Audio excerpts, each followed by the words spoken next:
Para quem não me conhece, eu sou Armandinho. Quando eu morava aqui nessa região, eu era o Armandinho. Eu morei na rua de trás, morei na rua da frente. Uma curiosidade, nessa esquina era o nosso ponto de encontro da turma que morava aqui. Naquele tempo eu tinha o cabelo um pouquinho mais curto que o do Xode, só um pouquinho. E aqui era a esquina onde a gente se encontrava para sair para a balada. Então, quando a gente falava assim, 8 horas na esquina, era nessa esquina. E hoje, um grupo de pessoas naquele tempo saía para a balada. Hoje, um grupo de pessoas sai dessa esquina para pregar o Evangelho. Olha o que Deus faz, que legal. Não é legal? Eu estive aqui na inauguração desta igreja, porque eu era do Belém. Eu estava emprestado para o Tucuruvi, e quando essa igreja começou a ser planejada, eu fiquei muito contente, porque aqui é a minha região. Meus pais moravam aqui, meus tios, meus amigos. Na casa de esquina era o meu xará, o Armando, o Vicentinho, o Edinho, na frente era o Jairo Casói. Tem muita história aqui, né?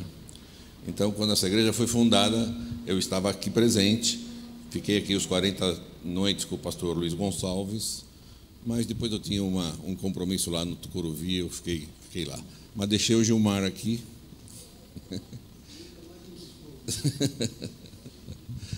Então, estou muito feliz de estar aqui e estou muito contente com o que eu estou vendo. Vocês estão oferecendo para Deus o melhor, desde a entrada, o lanchinho, as coisas preparadas, os vídeos.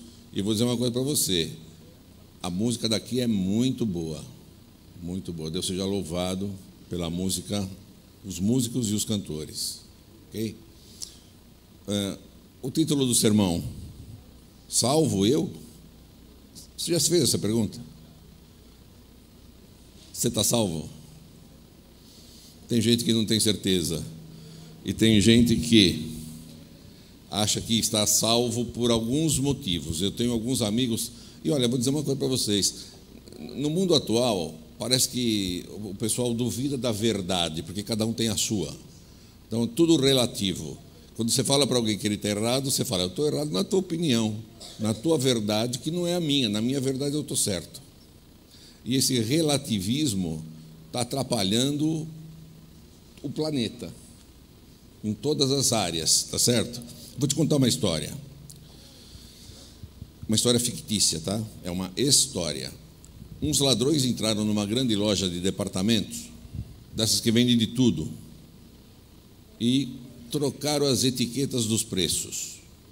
Então, para uma televisão de 70 polegadas, eles puseram o preço da batedeira de bolo.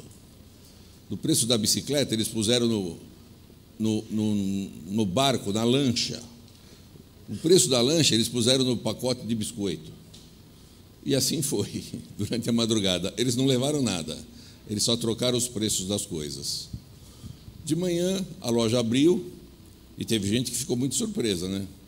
Um pacote de biscoito, R$25 mil. E teve gente que ficou muito contente, né? Uma televisão por R$25. E demorou algum tempo até que o gerente e os vendedores percebessem o que tinha acontecido. Eu quero dizer uma coisa para vocês. Nessa loja teve esse problema. E nessa loja chamada Mundo, onde a gente vive, as etiquetas dos valores estão trocadas. A mentira agora é verdade, e a verdade passa a ser uma fábula. E essa pergunta ela é respondida de várias maneiras por causa disso. No meu valor, eu vou ser salvo pelo bem que eu fizer. Então, eu pertenço a um grupo que distribui coisas e basta isso. Para o outro grupo, a graça de Cristo me basta. Ele vai me salvar e eu faço o que eu quero, está tudo certo, ele vai me salvar. É uma inversão de valores, não é? É. Muito bem.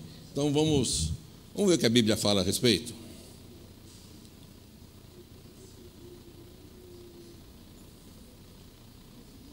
Eu quero só determinar aqui algumas premissas básicas, né? O homem e a mulher foram formados à imagem de Deus, com individualidade, o poder e a liberdade de pensar. Ok? Nós não estamos aqui também concordando com aquela ideia que tem igrejas cristãs que dizem isso, né? Deus determinou quem está salvo e quem está perdido. É a predeterminação, a predestinação. Ora, se isso é verdade, por que tem o livre-arbítrio, a capacidade de escolher? E depois, se eu estou salvo, por que eu preciso estar aqui? E se eu estou perdido, por que eu preciso estar aqui? Não é? Então, percebe que não tem lógica, não é? Muito bem. Conquanto tenham sido criados como seres livres, cada um é uma unidade indivisível de corpo, mente e alma, e dependente de Deus quanto à vida, respiração e tudo mais. Okay? Por isso eu gostei do que passou aqui nos momentos dos anúncios, quando falou da alimentação. Né? Você se alimenta para ter um corpo são, para a tua mente estar livre, para você adorar a Deus com perfeição. Né? Quando os nossos primeiros pais desobedeceram a Deus, negaram sua dependência dele, isso é o que o mundo mais faz hoje. Ninguém quer ser dependente de Deus. Então, o ateísmo é isso. Eu não quero que Deus exista. Ok? Palavras do filósofo alemão Dieter Keller. Eu não quero que Deus exista, nem, ele diz assim, nem que se pudesse provar matematicamente que Deus existe, eu não aceito, porque eu não suporto a ideia de ter alguém superior a mim. É isso. E olha, essas pessoas influenciam os estudantes de faculdades, de universidades, de escolas superiores, percebe? Vão formando uma moldagem no cérebro dessas pessoas com esse tipo de argumento. Então, eles negaram sua dependência dele e caíram de sua elevada posição, que era abaixo de Deus. A imagem de Deus neles foi desfigurada e tornaram-se sujeitos à morte. E os seus descendentes partilham dessa natureza caída e de suas consequências. Eu vou perguntar, a Bíblia diz assim, não há justo nenhum sequer. Bebezinho. Um bebezinho nasceu nessa nossa geração. Ele nasceu com propensão ao bem e ao mal. Tem gente que não aceita esse argumento. Tem gente que fala assim, um bebezinho nasceu com propensão ao mal? Então eu vou contar um caso assim, muito verídico esse. O casal teve um par de gêmeos, 2 filhos, homens, do mesmo pai, da mesma mãe, criados no mesmo ambiente, com o mesmo carinho, com o mesmo amor. Quando eu chegava lá para visitá-los, um vinha correndo com o que tinha na mão. Olha, tio, olha, pega. O outro pegava o que tinha na mão e escondia. Quem ensinou para eles? Percebe? Nascem com fraquezas e tendências para o mal. Os 2 gêmeos são prova disso. Mas Deus em Cristo reconciliou consigo o mundo e, por meio do seu Espírito, restaura nos mortais penitentes a imagem de seu Criador. Então vamos lá. O que é pecado? Pecado é a transgressão da lei, mas hoje está difícil falar nisso por causa do politicamente correto. No politicamente correto, que é uma vou falar, hein? É uma invenção satânica, você não pode dizer que alguém está errado. Relativismo puro.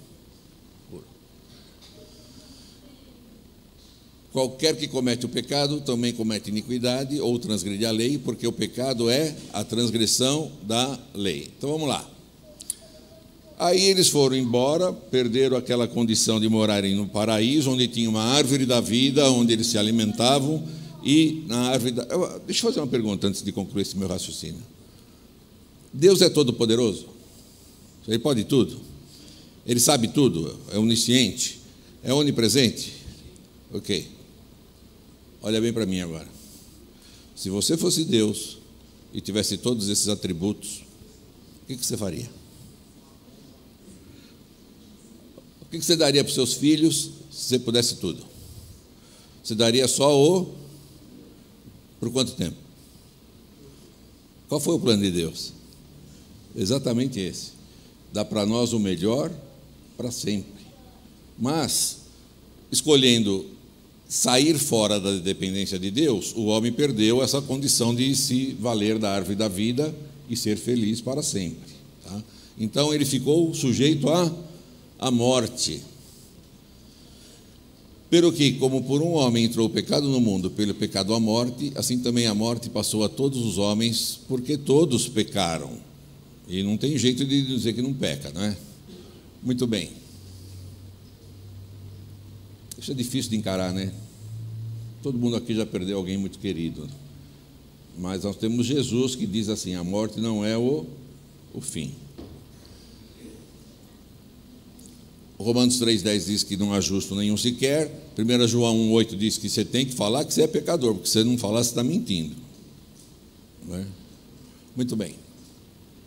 Aí Deus ficou na encruzilhada, porque quando ele deixou Adão e Eva fora do paraíso, o inimigo falou assim: agora eu quero ver o que o senhor vai fazer. Porque todo mundo fala que o senhor é amor, o senhor é amor, é amor. O senhor falou que se eles pecassem, eles iam morrer. Então, das duas, uma. Ou o senhor aplica a pena e mata, e aquele meu argumento que eu falei lá no céu, que o senhor não é tão bom quanto pensam, que se o senhor falasse para nós fazermos alguma coisa e a gente fizesse o contrário, se a gente lhe desse um não, o senhor ia reagir violentamente, e agora o senhor vai ter que matar eles. Então eu tenho razão no meu argumento. Ou o senhor fala que era tudo brincadeirinha e apaga a lei, e perdoa. E aí eu vou dizer: que raio de Deus é o senhor que não sabe o que fala? Percebe como Deus ficou na encruzilhada? O salário do pecado é a morte. Sem acesso à árvore da vida, para não se tornar um pecador eterno, você vai ter que morrer. Isso seria o quê? Justiça. Deus poderia, usando de misericórdia, ignorar as transgressões ou perdoar os desvios e extravios do pecador. Seria? Vou perguntar uma coisa para você aqui. Você não precisa me responder, tá? Quando a Bíblia fala que não há justo nenhum sequer, você não fica se perguntando: será que eu sou justo? Você é justo ou você não é justo? Você acha que você é justo? Responde para você mesmo. Vamos pegar um exemplo concreto de que a justiça de Deus é diferente da nossa. Há muitos anos atrás, teve um camarada que foi chamado de o maníaco do parque. Vocês lembram o que ele fazia? Ele levava as meninas para um parque lá no fundo do parque, ele abusava delas e matava. Hoje ele está na cadeia, diz que se converteu, fala da Bíblia e tal. Uma pergunta: o que esse cara merece? O que ele merecia na época? A morte? Cadeia? Prisão perpétua? Quando eu pergunto isso na classe bíblica lá do Belém, tem gente que diz assim: ah, mas ele se arrependeu, ele merece ser ressocializado, voltar para a família. Aí a pergunta que eu faço para a pessoa que me diz isso é assim: ok, você acha isso mesmo? Acho. Se ele tivesse matado a tua irmã, o que você pensaria? Ah, não, aí tem que morrer. Percebe? A nossa justiça também é relativa, não é? E a justiça de Deus? Então, como é que ele saiu disso? Ele saiu disso de uma maneira muito que nem o inteligentíssimo Satanás. Vamos falar que ele é inteligente? Ele é. A minha Bíblia fala que é perfeito em sabedoria. Tá certo? Ele não imaginou. Ele falou assim: agora Deus vai ter que se contradizer. Tá? Ou ele mata e eu vou dizer que ele é violento, que não dá para falar não para ele, senão ele se vinga. Ou ele vai dizer: não, é brincadeirinha, aquilo que eu falei, ninguém vai morrer não. Eu vou falar: que autoridade o senhor tem para ser Deus? Mas Deus não desfez da sua lei e nem da pena da lei, que ele aplicou nele mesmo. E isso Satanás não imaginou. Tá certo? Muito bem. Ou justiça sem misericórdia, desobedeceu a Deus, ele castiga e mata. Quando eu era criança pequena lá no Brasil, eu morava um pouco mais para cima, quando eu era na minha primeira infância. Minha mãe era católica, né? E ela dizia assim para mim: não faz isso que Deus castiga. E muita gente cresceu com isso na cabeça. Deus é um Deus que está me vigiando e quando eu erro, Ele me castiga. E olha, vou dizer uma coisa para você. Tem gente que pensa assim até hoje. Ele está sofrendo porque fez uma maldade lá atrás, agora está pagando. Né? Argumento satânico. Falei que suas leis eram rigorosas demais, agora Ele as anula. Que tipo de soberano é esse Deus? Muito bem, como é que Deus resolveu isso, a gente sabe. Essa pergunta aqui, segunda, é muito importante. Como é justificado o pecador? Porque tem gente que diz isso: basta para mim a cruz de Cristo, não preciso fazer nada. Já viu isso, né? Vamos lá. Abra a sua Bíblia em Tito, capítulo 3, verso 5. Vocês aguentam mais 20 minutos aqui? Que hora que eu tenho que acabar, Gilmar?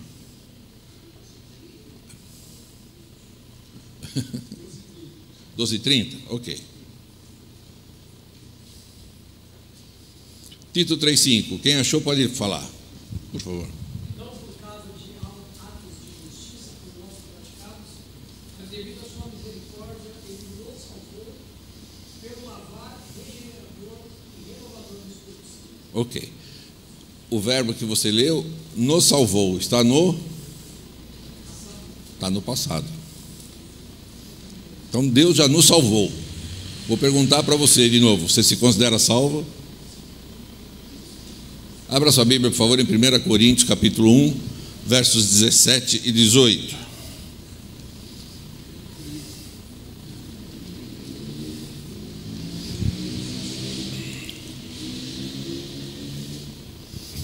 Vou ler na minha tradução aqui, que diz o seguinte: porque Cristo enviou-me não para batizar, mas para evangelizar, não em sabedoria de palavras, para que a cruz de Cristo não se faça vã. Porque a palavra da cruz é cura para nós, para os que perecem, mas para nós que somos salvos é o poder de Deus. Aqui está no presente. E se a gente abrir a Bíblia em Mateus 24, 12 e 13, a gente vai descobrir outra coisa. E aqui é Jesus que está falando.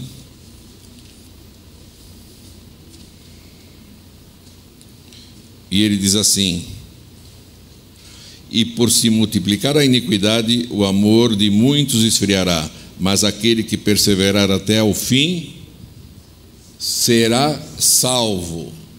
Está no... Então, você percebe? A salvação tem 3 tempos. Jesus é completo.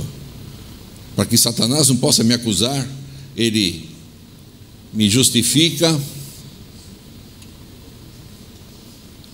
quando eu o aceito. Quando eu aceito Jesus, justificação pela fé. No meu presente, Ele quer andar comigo para que eu seja santificado e deixe de fazer as bobagens que eu fazia quando eu não o conhecia. Por isso que está escrito: quem está em Cristo, nova criatura é.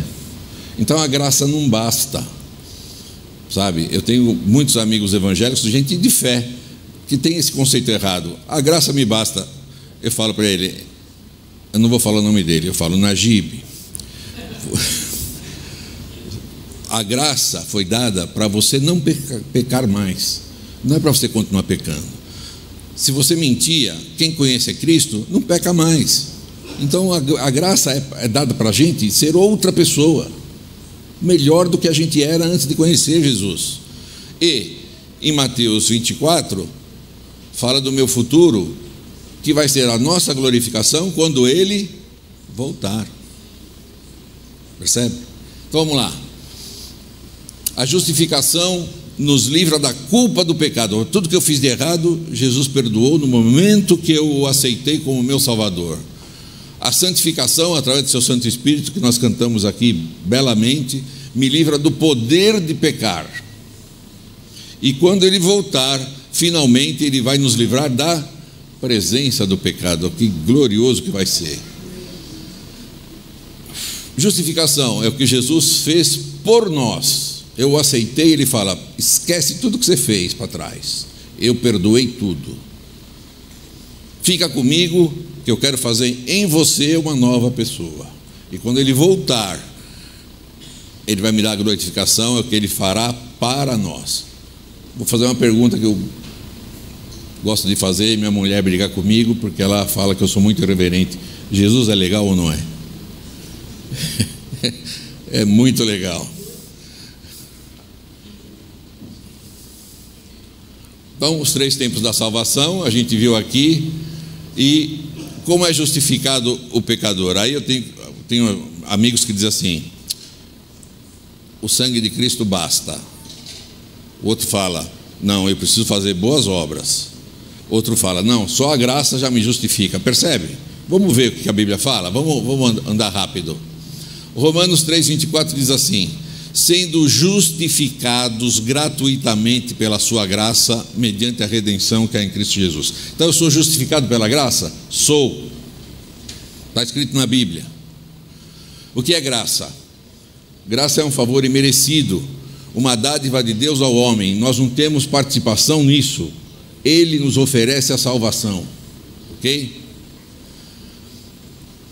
Segunda questão: eu sou justificado pela fé. Está em Romanos 3,28, que diz: concluímos, pois, que o homem é justificado pela fé, sem as obras da lei. E quando ele fala sem as obras da lei, é aquela lei de matar cordeirinho, levar no santuário, aquela história lá, tá? A fé é o caminho ou meio para alcançar a fonte da salvação, que é a graça ofertada por Deus. A fé também é um dom de Deus. Então, a graça é um dom de Deus e a fé é um dom de Deus. A gente só precisa aceitar. Terceira maneira de justificação: pelo sangue de Jesus Cristo. Logo, muito mais agora, sendo agora justificados pelo seu sangue, seremos por ele salvos da ira. O sangue de Jesus é um método de purificação usado por Deus. E a quarta maneira de justificação agir em nossas vidas é pelas obras. Tiago 2,24 diz: vedes então que é pelas obras que o homem é justificado e não somente pela fé. Porque não adianta eu falar que eu sou cristão e continuar mentindo. Não adianta eu falar que sou cristão e continuar enganando minha mulher. Continuar não, porque eu nunca enganei, graças a Deus. Não adianta falar que eu sou cristão e continuar roubando.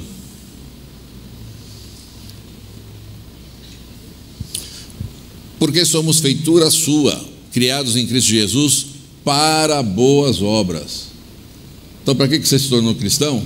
Para representar Jesus pela sua vida, pelas suas boas obras, as quais Deus antes preparou para que andássemos nela. As obras são as evidências de nossa justificação e salvação. Praticamos obras da justiça não para sermos salvos, mas como consequência da salvação. Somos salvos para as boas obras e não pelas boas obras. Está claro isso? Eu vou dar um exemplo muito simples: casamento. Quando eu casei com a dona Maria, eu praticava coisas que eu trouxe da minha família e coisas minhas que ela não gostava. Eu parei de praticar por amor a Maria. E tinha coisas que ela gostava de fazer que eu não gostava, mas eu passei a praticar essas coisas por amor a Maria. Então, a gente faz boas obras por amor. Amor a quem? Percebe? Vamos lá. As boas obras são os frutos do cristão. O propósito da justificação é a santificação. As obras são a demonstração de que a pessoa nasceu de novo.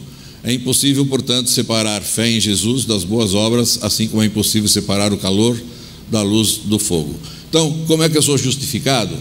Eu não sou só justificado pelo sangue, ou pela graça, ou pela fé. Eu sou justificado por tudo isso: pela graça, pela fé, pelo sangue de Cristo e pelas obras. Vou mandar a importância da fé. Porque pela graça sois salvos por meio da fé, e isso não vem de vós, é dom de Deus. Sem fé não podemos ser justificados. Sem fé não podemos agradar a Deus. Você tem fé? O que é fé?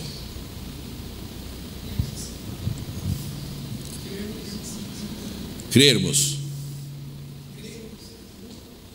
Crendo que você não pode ver. Ok. Por que eu estou fazendo essa pergunta? Estou fazendo essa pergunta porque tem gente que fala assim: basta crer. Na Bíblia, em Tiago está escrito que os demônios também creem. Então não basta só crer. Não é? Não basta só crer. A importância das obras. Qual é a opinião de Cristo sobre as obras? Pelos seus frutos. Então você fala que você é cristão e você continua mentindo? O conceito de Paulo: porque somos feitura sua, criados em Cristo Jesus para boas obras, eu já li isso aí, as quais Deus preparou para que andássemos nelas. Em Hebreus 12:14 está o cerne desse sermão, gente. Presta atenção nisso, por favor.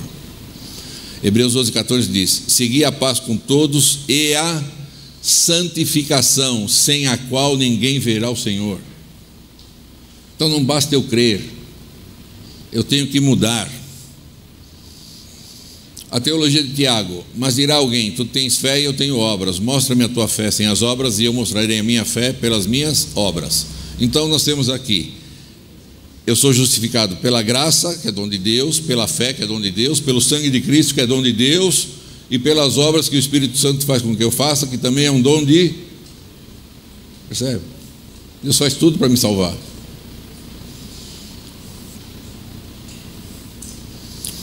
Está aqui, a graça, ela é dada ao mundo. Quando é que foi dada a graça? Porque tem gente que fala assim, viu, Gilmar?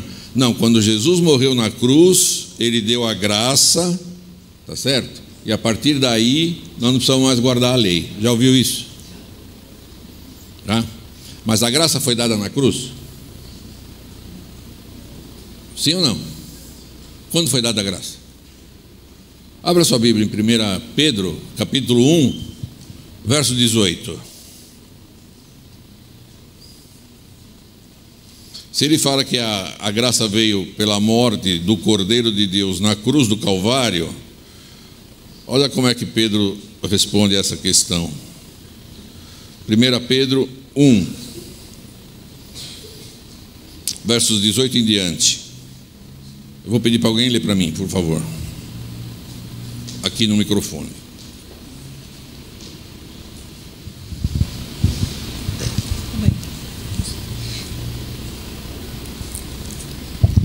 É 18 até o 20, tá? Sabendo que não foi mediante coisas corruptíveis, como prata ou ouro, que fostes resgatados do vosso fútil procedimento que os vossos pais vos legaram, mas pelo precioso sangue, como de cordeiro, sem defeito e sem mácula, o sangue de Cristo, conhecido com efeito antes da fundação do mundo, porém manifestado no fim dos tempos por amor de vós. Então, o plano da morte do Cordeiro de Deus foi feito quando? Antes da fundação do mundo. A graça existe antes da fundação do mundo, porque Deus sabe tudo. Ele sabia que o mundo ia querer ser independente dele e que ele precisaria vir morrer aqui, para não dar argumento para Satanás que ele é um Deus vingativo. Então, presta bem atenção no que eu vou te falar. Antes de Jesus falar haja luz, lá atrás ele falou haja cruz, porque eu vou morrer por você. Ele é muito legal, não é? A graça é a fonte da nossa salvação, é a nossa justificação. A fé é o caminho para a gente alcançar a salvação. O sangue é o método de Jesus, que ele inventou esse método para nos salvar. E as obras são as evidências da nossa salvação. Depois que eu aceito Jesus como meu Salvador e procuro viver com fé, eu vou voltar nesse tema aqui. Fé não é basta crer, fé é confiar. Quando você fala que você tem fé em alguém, se ele te dá um conselho, você aceita e vai atrás daquilo. outra historinha, rápida. O camarada, isso é verdade, hein? Ele esticou um cabo de aço sobre as cataratas do Niágara, que é muito comprido o caminho. Ele esticou um cabo de aço e falou que ele ia atravessar se equilibrando. Milhares de pessoas foram lá, 90% torcendo para ele cair, viu? Mas ele atravessou com muito custo, muito vento, respingos de água, ele com aquela vara, e ele levou meia hora para chegar lá. Quando ele chegou lá, todo mundo aplaudiu e tal, ele ficou empolgado, falou: quem que tem fé que eu vou voltar? Eu. Quem acredita, quem crê que eu vou voltar? Eu. Quem acredita que eu vou voltar em vez dessa vara com um carrinho de pedreiro? Eu acredito. Quem vem comigo vai entrar no carrinho? Quem foi? Então ter fé é confiar. Quando Deus fala assim, entra no carrinho que eu dirijo, a gente tem que entrar no carrinho. Percebe? Então, quando eu entro no carrinho, eu quero fazer o que Ele me fala e quero deixar de fazer aquilo que Ele não gosta. Mas, se eu pecar, o método se repete. Percebe? Ok? Até o dia que Ele voltar e nos glorificar. Justificação, nos salvou, está no passado, livra do pecado, é o que Jesus fez por nós. Santificação, é o meu presente, Ele quer me livrar do poder do pecado, se eu sair de casa com Ele todo dia, e quando Ele voltar, nós seremos salvos, o nosso futuro está garantido, vai nos livrar da presença do pecado. É assim que é a salvação. A salvação não é apenas justificação, tá? Não é legal esse plano dele? Fala. A primeira tarefa da graça é a justificação pela fé. A obra contínua da graça é a santificação. E a obra final da graça é a glorificação. Justificação pela fé, santificação e glorificação. Isso tudo é a salvação. Muito bem. Vamos correr aqui um pouquinho. Isso aqui nós já vimos.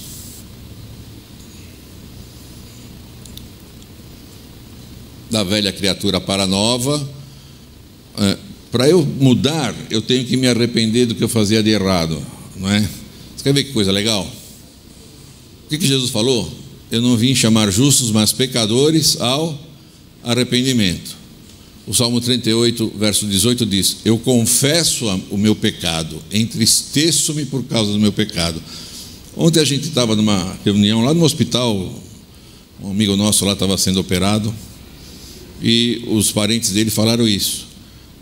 Eu posso pecar e se eu peco, me arrependo, Jesus me perdoa, eu posso ficar pecando? É isso? Não. Foi perdão. Deus perdoa o pecador, Ele não vai perdoar o pecadeiro. O que é pecadeiro? O cara que tem pensamento como o dele. Eu vou fazer coisas erradas toda hora, eu peço perdão e continuo minha vida. Confesso a minha iniquidade e fico triste por causa do meu pecado. Aí se a gente pegar aqui, Lucas 15, o Romanos 2,4 diz assim: o arrependimento Deus te dá. Se você estiver aberto a conversar com Ele, Ele te dá o arrependimento para mostrar onde que você está errado. Tá certo? E olha como é que ficou aqui a questão. Vou passar rápido aqui, que isso aqui nós já sabemos. A graça é dada por Deus, a fé é dom de Deus, o arrependimento é dom de Deus, o sangue do Cordeiro de Deus é de Deus, e o poder celestial para não errar é de Deus. Qual é a nossa parte nisso? Eu vou fazer outra pergunta. Tendo tudo isso, esse trabalho de Deus por nós, é fácil se perder?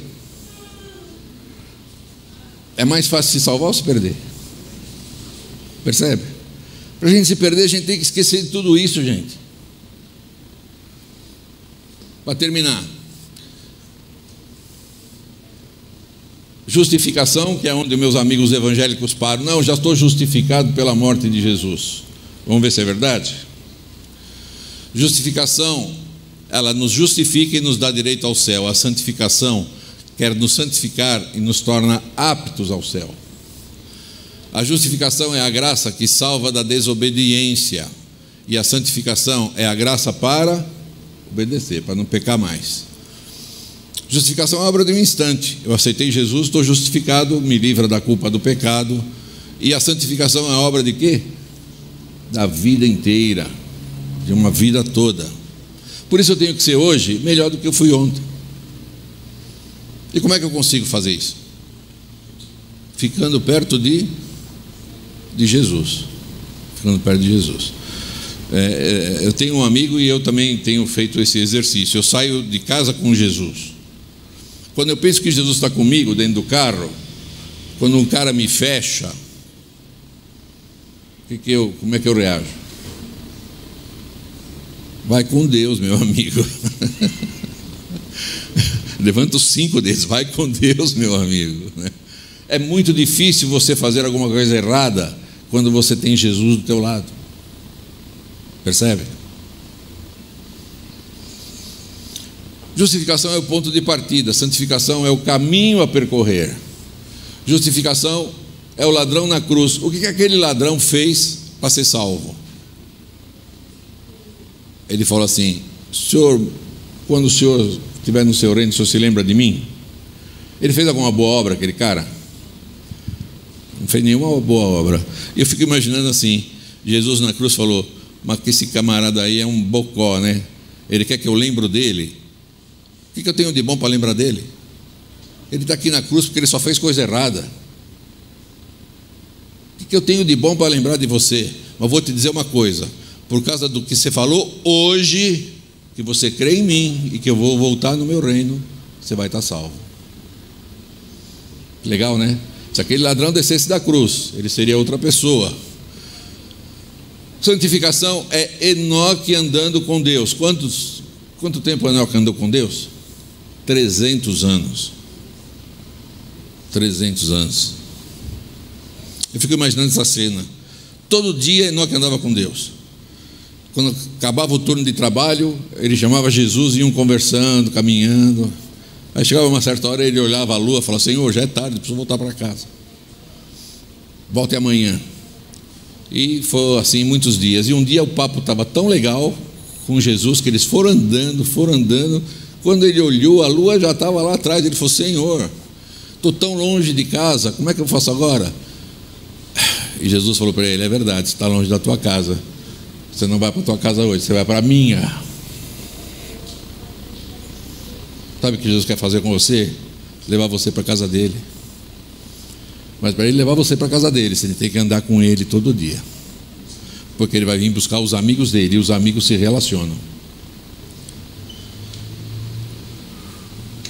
Justificação é o resgate do poço do pecado. Santificação é a experiência que evita de cairmos outra vez. Está claro que não basta só crer em Jesus. Que crer em Jesus quer dizer: eu confio no Senhor, eu vou entrar no seu carrinho, eu não vou mais fazer o que o Senhor não gosta, e vou fazer o que o Senhor gosta, e que as obras são importantes por causa disso. Percebem? Justificação é o ato de graça, santificação é o crescimento na graça.